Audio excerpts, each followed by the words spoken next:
NCI ನ್ಯೂಸ್ಗೆ ಸ್ವಾಗತ. ನಾನು ನಿಮ್ಮ PH ನಾಯ್ಕೋಡಿ. ರಮೇಶ್ ಬಿರಾದಾರ್ ಕರವೇ ತಾಲೂಕಾ ಘಟಕದ ಅಧ್ಯಕ್ಷರು, ರಮೇಶ್ ದೋರಿ ಹೋಬಳಿ ಘಟಕದ ಅಧ್ಯಕ್ಷರು ಹಾಗೂ ಬಸವರಾಜ್ ದೊಡ್ಡಮನಿ, ಮಹೇಶ್ ಹೋಗಾರ್, ಪರಶುರಾಮ್, ಬಸನಗೌಡ ಯಾಳಗಿ, ಮೃತ್ಯುಂಜಯ ವರದಿ, ಹುಣಸಗಿ ತಾಲೂಕಿನ ರಾಜ್ಕುಮಾರ್.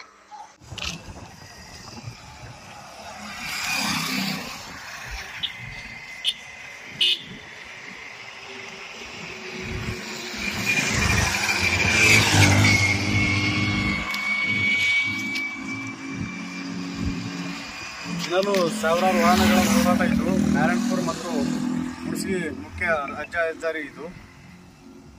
ನಾವು ನೋಡ್ತಿರ್ತೀವಿ, ವಾರಕ್ಕೊಮ್ಮೆ 15 ದಿನಕ್ಕೊಮ್ಮೆ ಬೈಕ್ ಆಕ್ಸಿಡೆಂಟ್ ಆಗಲಿ, ಕಾರ್ಗಳ ಆಕ್ಸಿಡೆಂಟ್ ಆಗಲಿ ನೋಡ್ತಾ ಇದ್ವಿ. ಪ್ರತಿದಿನ 2 ದಿನಕ್ಕೊಮ್ಮೆ, ವಾರಕ್ಕೊಮ್ಮೆ ಆಕ್ಸಿಡೆಂಟ್ಗಳಾಗಿ ಕೈಕಾಲು ಮುರ್ಕೊಂಡಿದ್ದಾರೆ, 1-2 ಸಾವನ್ನಪ್ಪಿದ್ದಾರೆ.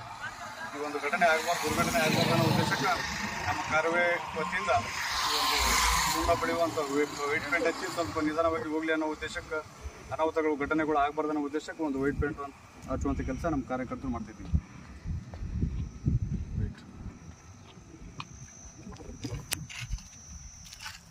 ಬರೋಬ್ಬರ